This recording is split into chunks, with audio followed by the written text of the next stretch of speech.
जीवन में लक्ष्य तक पहुंचने तक अपने मन में भटकाव न आने देना ही एकाग्रता कहलाती है।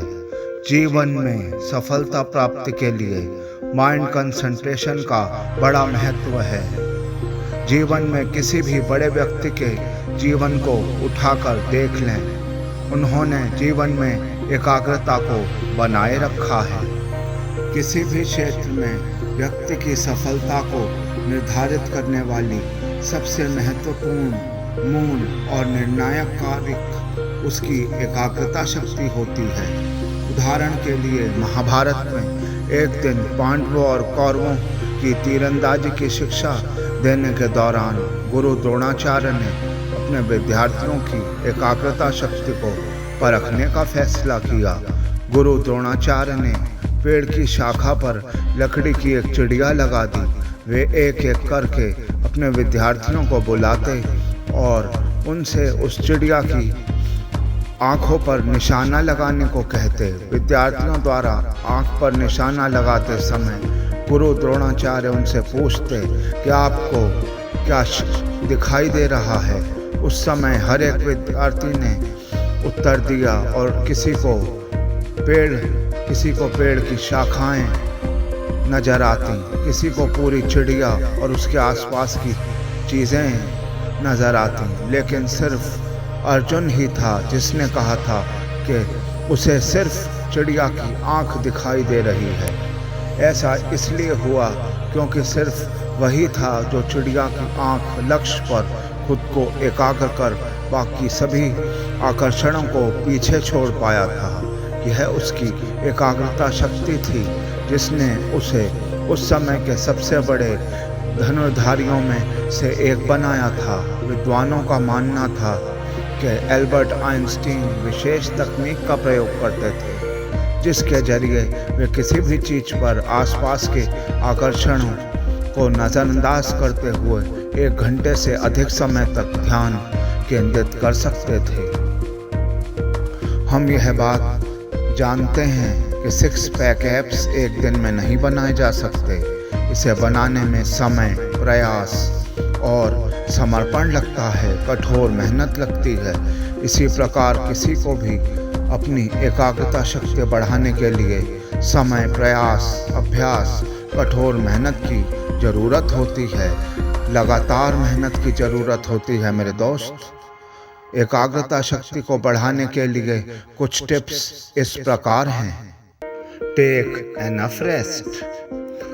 दोस्तों, कंसंट्रेशन पावर सही नहीं होने का सबसे बड़ा कारण है पर्याप्त रूप से आराम नहीं मिलना।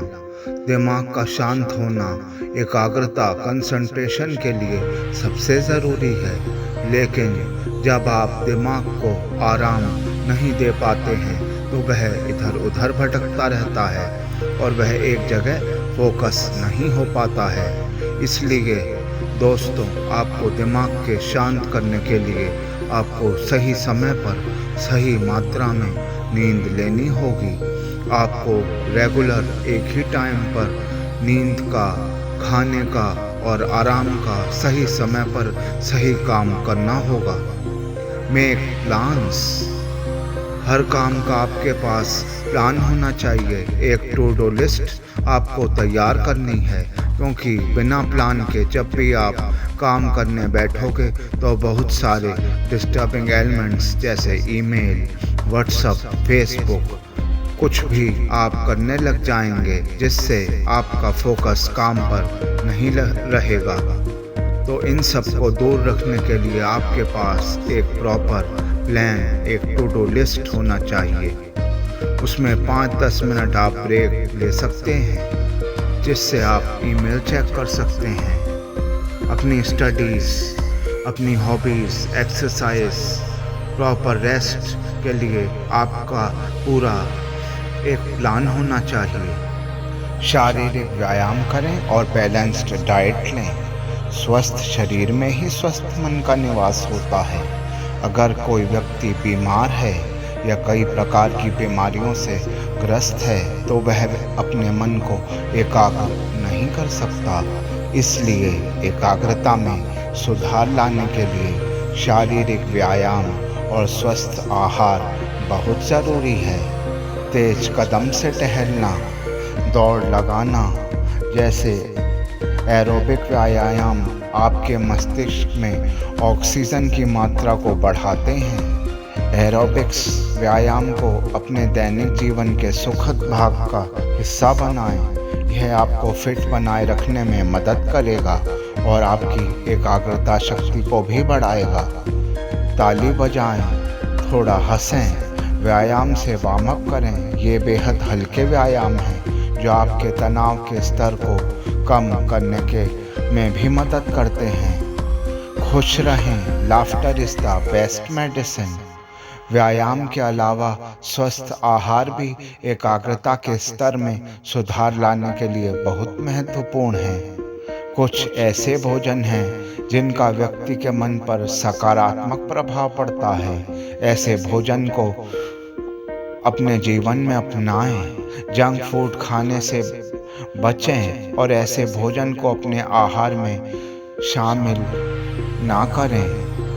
दिमाग वाले खेल जैसे चेस जैसे कुछ खेल हैं उनको खेलें जो ना कि आपके दिमाग को तरोताज़ा करते हैं बल्कि आपकी एकाग्रता शक्ति को भी बढ़ाते हैं। इन सभी खेलों के लिए बहुत एकाग्रता चाहिए होती है। इन खेलों के खेलने वाले व्यक्ति की निर्णय करने की क्षमता में भी सुधार होता है। हम सभी इस बात को जानते हैं कि लगातार व्यायाम करने से व्यक्ति की मांसपेशियां मजबूत बन जाती हैं। इसी प्रकार हमारा मस्तिष्क भी मांसपेशी माना जा सकता है और शतरंज जैसे खेल को बार बार खेलकर लंबे समय के लिए उच्च एकाग्रता प्राप्त की जा सकती है।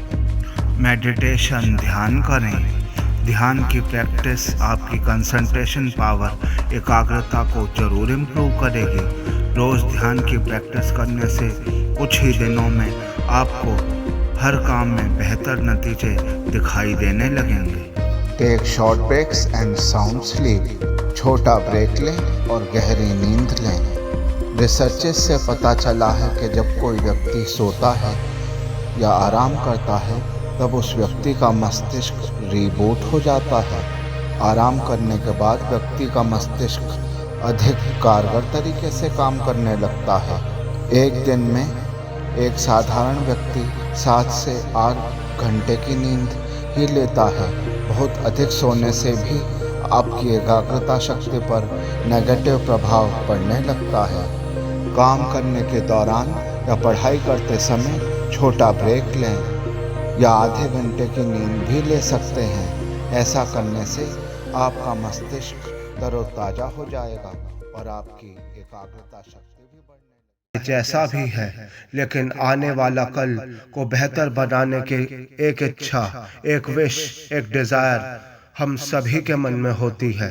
अधिकतर लोगों की है इच्छा जीवन की रेस में भागते भागते इतना थक जाती है कि वह एक इच्छा न रहकर उनका एक सपने का रंग रूप ले लेती है। मैं परीक्षा में टॉप करना चाहता हूँ, मैं एक सफल व्यक्ति बनना चाहता हूँ, मैं एक बहुत बड़ा बिजनेस खड़ा करना चाहता हूँ। इस तरह की अनगिनत करोड़ों इच्छाएं हकीकत रूप लेने को तैयार हैं। हम सभी अपनी अपनी इच्छाओं को पूरा करके एक विजेता बनना चाहते हैं, लेकिन क्या इन सपनों को हम आसानी से प्राप्त कर सकते हैं? क्या हम विजेता बन सकते हैं? Can we become the winner in life? जी हाँ, yes I can and I will. सपनों को प्राप्त किया जा सकता है, विजेता बना जा सकता है। We can become a winner in life, लेकिन कैसे? यदि विजेता बनना आसान होता तो अधिकतर लोग असफल क्यों हो जाते हैं? आप खुद से ही पूछिए कि क्या आप सफलता के शिखर पर पहुंचना चाहते हैं? यदि हाँ, तो जरा बताइए कि क्या कारण है कि आप जिस सफलता को प्राप्त करना चाहते हैं उसे आज इतना दूर महसूस क्यों कर रहे हैं? मनचाही इच्छा को पूरा करके विजेता बनने के लिए लोग क्या क्या नहीं करते, लेकिन सफलता है कि मान ही नहीं रही, वो पास आने और गले लगने को तैयार ही नहीं है। सोचने की बात यह है कि आखिर कमी कहाँ रह जाती है, हमसे ऐसी क्या गलतियां हो जाती हैं जिसकी वजह से विजेता बनने का सुख अधिकतर लोगों को नहीं मिल पाता। How to be a winner in life, विजेता कैसे बना जा सकता है। आपने पानी को पत्थर पर गिरते जरूर देखा होगा। किस तरह कोमल दिल रखने वाले पानी जब कठोर दिल रखने वाले पत्थर से टकराता है तो चारों ओर बिखर जाता है। एक बार पानी ने पत्थर को तोड़कर विजेता बनने का निश्चय किया। पानी कुछ ऊंचाई पर गया और पत्थर पर गिरकर उसे तोड़ना चाहा, लेकिन पत्थर से टकराने के कारण चारों ओर बिखर गया। ऐसा नहीं कि पानी ने उस कठोर दिल रखने वाले पत्थर को उस पर गिरते समय तोड़ने का प्रयास नहीं किया। प्रयास तो उसने किया, लेकिन उसका यह प्रयास बहुत छोटा था।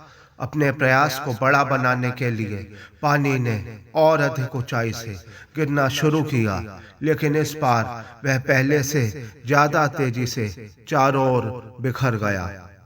यदि इंसान को पानी और उसके लक्ष्य गोल को पत्थर समझ लें तो एक साधारण इंसान बस यही तक प्रयास करके अपने लक्ष्य को पाना चाहता है और खुद को कमजोर घोषित करते हुए हार मान लेता है। पानी ने सोचा कि मैं जितना ऊपर जाकर पत्थर को तोड़ने के लिए प्रयास करता हूँ, उतने ही तेजी से और उतना ही अधिक दूर बिखर जाता हूँ।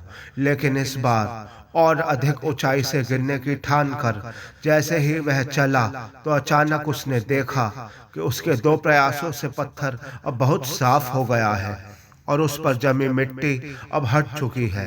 वह बहुत खुश हुआ कि यदि मैं पत्थर पर जमी मिट्टी को अपने दो प्रयासों से काट सकता हूँ, तो यदि लगातार प्रयास करते रहूं तो एक समय ऐसा भी आएगा जब मैं इस पत्थर को भी काट दूंगा। अब पानी कुछ और ऊंचाई पर गया और फिर से पत्थर पर गिरा, लेकिन इस बार वह और ज्यादा तेजी से चारों ओर बिखर गया। इस बार वह इतनी दूर तक बिखर गया कि उसे अपनी सभी बूंदों को समेटना बहुत ही मुश्किल हो गया। बहुत मेहनत के बाद किसी तरह उसने खुद को समेटा। अब वह यह नहीं समझ पाया कि बहुत ज्यादा ऊंचाई से नहीं गिरना है, बल्कि खुद को समेटना मुश्किल हो जाएगा। दोस्तों, कुछ लोग भी यही गलती करते हैं। वह अपनी कैपेसिटी से ज़्यादा या अपने पास मौजूद साधनों से ज़्यादा उपयोग करके आगे बढ़ना चाहते हैं। यह अच्छी बात है, लेकिन यदि प्रयास में असफलता मिलती है तो खुद को दोबारा संभालना बहुत ही मुश्किल हो जाता है। सफलता पाने के प्रयास में अपना खुद का 100% दीजिए, लेकिन यह भी ध्यान रखिए कि यदि इस प्रयास में सफलता नहीं भी मिली तो खुद को दोबारा प्रयास के लिए तैयार कर पाएंगे। इस बात को ध्यान में रखते हुए पानी ने निश्चय किया कि वह अब लगातार प्रयास करेगा। वह अपने हर प्रयास में पत्थर पर ही गिरेगा। दोस्तों, यहाँ पर भी कुछ लोग गलती यह कर देते हैं कि प्रयास तो लगातार करते हैं, लेकिन अधिकतर समय उनकी दिशा सही नहीं होती, अर्थात सही दिशा में प्रयास नहीं होता और वह प्रयास बेकार चला जाता है। पानी अब एक निश्चित ऊंचाई से पत्थर पर गिरने का लगातार प्रयास करने लगा। अपने कई प्रयासों के बाद उसने देखा कि पत्थर के कुछ कण टूटने लगे हैं। वह बहुत खुश हुआ, इतना खुश कि अगले कई दिनों तक उसने पत्थर तोड़ने का कोई प्रयास नहीं किया। अब वह लापरवाह होने लगा था। अब कुछ दिनों बाद जैसे ही वह पत्थर तोड़ने पहुंचा तो उसने देखा कि इन दिनों में पत्थर पर मिट्टी की कई परतें जम गई हैं। अब उसे कई दिन उन मिट्टी की परतों को हटाने में लगाने होंगे। दोस्तों, अधिकतर लोग भी यही करते हैं, काम को अधूरा छोड़कर बाकी बचे काम को कल पर टालते रहते हैं। इसका रिजल्ट यह होता है कि लगातार करने पर जो वर्किंग स्पीड मिल रही थी, अब उसे दोबारा स्पीड में आने में कई दिन लग जाते हैं। कभी कभी तो बहुत सा वर्क लोगों को दोबारा करना पड़ता है। इसलिए सफल होना है तो टाल मटोल की आदत, हैबिट ऑफ प्रोक्रेस्टिनेशन को हमेशा के लिए छोड़ना होगा। अब पानी को अपने कई दिन पत्थर पर जमी मिट्टी को हटाने में लगाने पड़े, लेकिन अब उसने निश्चय किया कि अब वह टाल मटोल नहीं करेगा और सही दिशा में अपना 100% देते हुए लगातार प्रयास करेगा। उसने ऐसा ही किया। उसके हर प्रयास में धीरे धीरे पत्थर के कण टूटते जा रहे थे। एक दिन ऐसा आया कि पानी ने पत्थर पर आखिरी प्रयास किया और वह पत्थर टूट गया। पानी ने सफलता प्राप्त कर ली थी। अब सोचिए, जब पानी जैसी कोमल चीज इतने कठोर पत्थर को तोड़ने की हिम्मत और काबिलियत, करेज और एबिलिटी रखता है, तो आप तो फिर इंसान हैं। आपको बस खुद को पहचानने की और कुछ अच्छी आदतों को अपनाने की आवश्यकता है। यकीन कीजिए, आप एक विजेता हो और वह सब कुछ कर सकते हो जो आप चाहते हो।